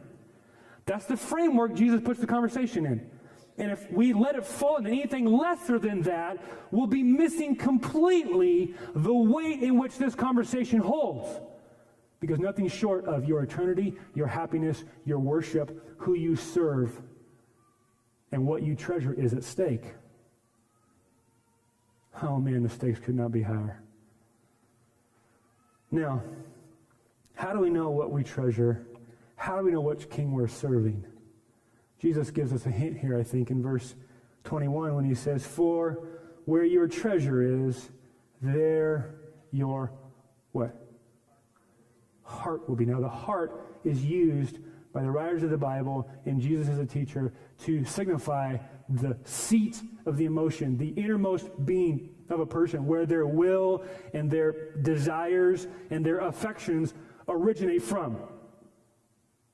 And so Jesus is saying, if you want to know what you treasure, meaning if you want to know what you have taken into your heart and given love and affection and worship towards, simply look at where you've put your treasure. Isn't that amazing? Probably the biggest reason why most of you wouldn't want to let me look at your budget is because it would reveal what you really love. And yet, why should you care if I see your budget? Jesus does.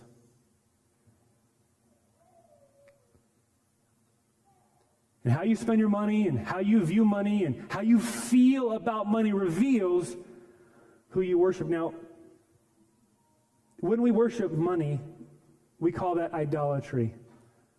Colossians says the sin of greed is the sin of idolatry, meaning we have taken something that God's given us most of the time as good, and we've made it an ultimate thing, which makes it a God, which makes it ultimately, in the end, a bad thing. So we think of idols as bad things, when in reality, most of the time, idols are good things. Like sex, marriage, children, family, work, career, money. All of which God has given us as good gifts because He loves us. Good gifts for us to enjoy. Good gifts for us to use. And to wield so that others are blessed because of them. And then we take them and we make them ultimate, meaning we look to them for our sense of love and worth. Or we look to them as in what we trust in ultimately, and in doing that, we make them an idol. So, for our sake of our conversation that was going to last the next 8 weeks, we're going to spend some time learning how to identify the idols in heart. Because in this idol conversation, my assumption isn't that some of you need this. My assumption is that all of you are right now worshiping false and counterfeit gods in your heart somewhere. That you have either failed to identify or identified and chosen to ignore. By God's grace, He wants to help you see those and then destroy them. So how do you identify an idol? A few questions you can ask yourself. I'll give these to you. You can reflect on these. This will take work. This is no easy pansy-wansy show up, hear Josh talk, walk away, and move on with life. I want you to be confronted and stuck with problems and questions to ask yourself and dig in your heart with. Because I'm interested in change. I'm interested in your joy and your happiness and your pleasure 30 million years from now, not just this next week. So, one question you can ask yourself in the search to identify your idols is you ask, what is my greatest nightmare? What am I most afraid of? And that question will help you identify then, conversely, what you're looking to and trusting in and hoping in as your functional Savior to save you from. I.e., my worst nightmare is to not get asked to the prom. It's my worst nightmare. What are you looking to and hoping in and trusting in then at that point to save you from the nightmare of not going to prom? A date, right? No one tracking with me here? What if your biggest fear is, your biggest nightmare is not having enough money at the end of the day when I retire? If I hit 55 or 60 or 65 and I can't get the house on the lake or the house down in Arizona or the house that I want to, to do the things I want and finally, go take a few trips here and there and your entire worry is how you'll spend the 3 or 4 or 5 or 10 years you'll have in retirement. That's your nightmare. Then what you trust in, hope in, are pulling for to save you from that is your investment strategies, your private investment portfolio. Sean Gross, other financial planners, hoping they can beat the market and win the game and get you to a place where you'll be secure and comfortable. So see, while money is an idol, most oftentimes there are idols underneath the idol of money, depending and determining how we use the idol of money. So for some, their idol is they want control. They want to control their future. They want to control their security. So they use money to worship that idol, and so maybe they spend very thriftily. They save very faithfully. They live very modestly. Their budget is in order. It's tighter than a tick. They never live beyond their means. And on paper, they look like the model Christian, and we'd hold them up. Be like them. When in reality, we're just holding up an idol worshiper who's using money to control their future, trusting money to bring comfort and security rather than Jesus. Others might worship approval, image. So they spend their money very differently. They go into debt. They buy TVs and couches and go on vacations they can't afford when they're in debt. And they buy cars that they can't afford. And they buy other things that they can't afford. And they buy clothes and bracelets and watches and hair things and shoes and jeans that they can't afford because they're worshiping approval of man. And so they need to spend their money accordingly to worship that false god they're serving because they trust that God, they love that God, therefore they must serve that master in order for them to be happy. You've never spent a penny that wasn't an act of worship. You've never spent a penny that wasn't in service to a master. You've never spent a penny that wasn't in the pursuit of happiness. You've never spent a penny that wasn't trying to gain and build treasure. You've never spent a penny. Never spent a penny that wasn't shaping your eternity. That's Jesus' framework. So how do we then, if we see the idol, get rid of the idol, you ask? I'm starting to see it. Okay, I got it. So what do I do with it now? Here's the tricky part. You just can't get rid of an idol. Idols must be replaced. Because the reality is, as Bill Clem teaches, you were built to worship. Whether you believe that or not, you were built to worship, meaning you were built with the worship switch stuck and broke in the on position. You're like a fire hose, the valve has broken, and it's just pouring out water, and wherever you turn, your life gets drenched with the water of your worship. You can't not worship something. Therefore, if you begin identifying idols, as I'm praying, God will begin to reveal and unveil and open our eyes to see throughout this process, because it's not just one, it's many. It's not just a one-time repenting of, it's a multiple times repenting of. It's not just a, okay, I'll drive a stick in the ground today. You have to drive that stick in the ground 100 times a day. But if you don't have tools to do it, and the knowledge to know how to do it, and the heart to want to do it, you won't do it. You'll serve the taskmaster of money, and he's a hard taskmaster. I haven't met one person serving that master who's happy. I haven't. I know a lot of people with money, and the ones that serve it are miserable. He is a very harsh and domineering false god. But it's not enough to identify, oh, there it is. It's not enough to feel guilty about it. It's not enough to feel bad about it. It's not enough to repent of it. You must turn from it and worship something better, or it will come back with a vengeance. You got to get that. You must identify it.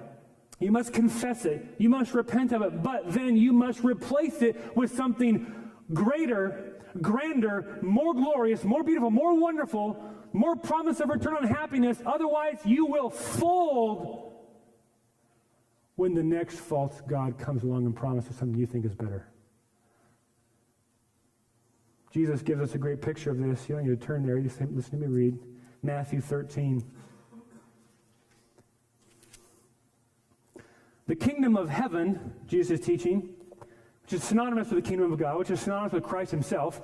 The kingdom as a king, that king is Jesus. To access the kingdom, you need the king to receive him and love him and serve him as your master. So the kingdom of heaven, or Jesus, loving and serving Jesus, is like treasure hidden in a field, which a man found and covered up. Then in his joy, he goes and he sells all that he has so that he can buy that field. What's happening there? That's a picture of conversion. There's a dude walking through an abandoned field. Who cares? You know, I mean, it's an empty parking lot. Got a few junk cars on it and some, junk whatever, and you cutting across to go to this mini mart.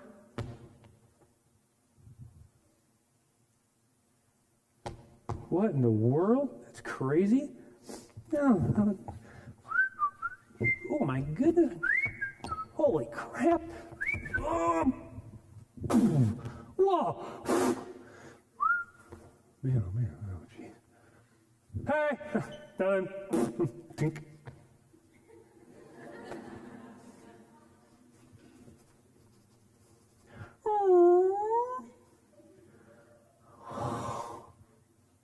Treasure! And what does he do? That's cool. Walks away. No. Instantly consumed. Oh, I gotta get this. How do I get this? This is happiness. This is dream fulfilled. This is nightmare alleviated. This is security gained. I gotta buy this field.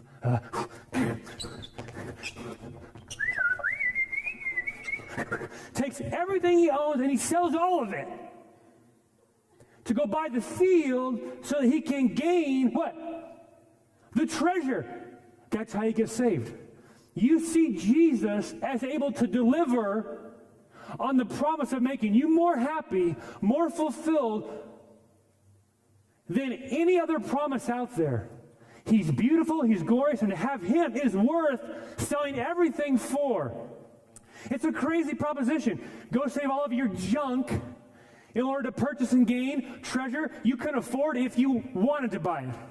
That's the gospel. That's why we call it good news. Because you give up all that you had that amounts to nothing anyways to gain what you could have never afforded to purchase yourself, which is everything. This story isn't meant for us to feel bad about the guy. Oh, poor guy, he went and had to sell everything he had. What a bummer. No. This guy's smart. He went and sold junk in order to gain treasure. He was driven by a deep desire for happiness. He was driven by a deep desire to have something of greater value than he currently possessed. And Jesus is saying, I'm your treasure. I'm the treasure. I'm more beautiful, more glorious. You need security? I can deliver. You need comfort? I can comfort. You need hope? I can bring it. You need joy? I can give it. You need promise of the future? I own it. You need love? Bushels. You need forgiveness of sin? Done. What do you need? I have. Money comes along. Hey, you can buy a video game with me. And we forget about the field and the treasure that's in it to go get a Slurpee at 7-Eleven.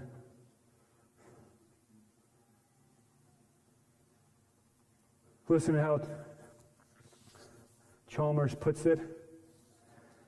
There are two ways in which a practical moralist may attempt to displace from the human heart its love for the world. Either by a demonstration of the world's vanity, so that the heart shall be prevailed upon simply to withdraw its regards from an object that is not worthy of it, or by setting forth another object, even God, as more worthy of its attachment, so that the heart shall be prevailed upon, not to simply resign an old affection which have nothing to succeed it, but rather to exchange the old affection for a new one. My purpose is to show that from the constitution of our nature, the former method is altogether incompetent and ineffectual, and that the latter method will alone suffice for the rescue and recovery of the heart from the wrong affections that domineer over it. You get that? Money vies for your allegiance as your master, and you serve him without thinking of it. You will not give up that master unless you find a better one. You will not stop worshiping false gods unless you see the one true God. You will not win the war in your heart by simply trying to work on your budget a little harder. So realize you don't have a budget problem. You don't have an income problem. You don't have a government shutdown problem. You don't have a rough economy problem. You have a worship problem. you have a what I think I should treasure problem. And until that gets dealt with, we're just rearranging chairs on the deck of a ship that's sinking. I'm praying that by God's grace, He rescues many of us from the sinking ship of earthly treasures and transfers us to the USS Eternity, USS Joy, USS Heavenly Treasures, USS Forever Happiness, USS Jesus. Because then only then will there be lasting change. John Calvin said it like this: if God contains the fullness of all good things in Him, like an inexhaustible fountain, nothing beyond Him is to be sought by those who strike after the highest good and all the elements of happiness. C.S. Lewis said it like this: the man who has God and everything has nothing more and probably less than the man who has God and God alone. And so I end where I started, with Blaise Pascal observing 200 years ago. There was once in man a true happiness, of which now remains in him only the mark and empty trace, which he in vain tries to fill from all of his surroundings, seeking from things absent the help he does not obtain in things present. But these are all inadequate, because the infinite abyss in his soul, longing for happiness, can only be filled by an infinite and immutable object, that is to say, only by God Himself.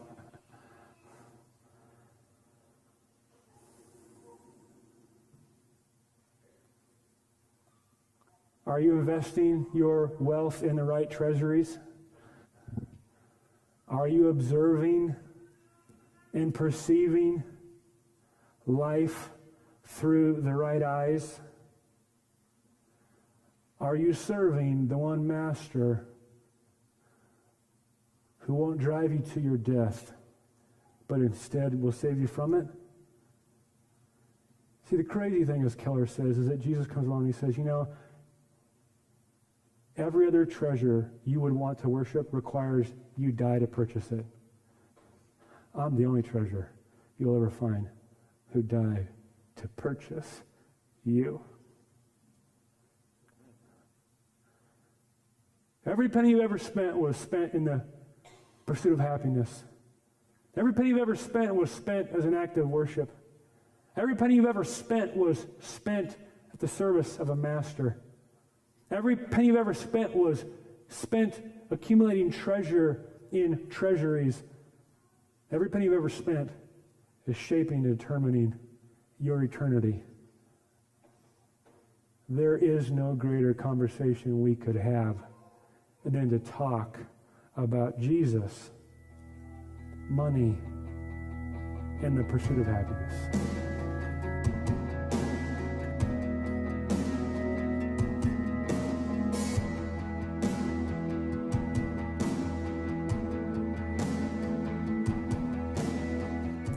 Oh my goodness, it is so wild to watch that sermon again and be reminded how true those words are. There could be no more important conversation, even in these days, more critical to our happiness and our eternity than talking about how Jesus, money, and our pursuit of happiness come together. We're either going to serve Jesus with our money, or we'll serve money as our Jesus Savior. So hopefully you've been encouraged by this word. If you want to check out more, that was an 8-part series that we did 6 years ago. You can find all of the sermons in that Treasure series, that Treasure campaign, on our YouTube page, on the Treasure campaign playlist.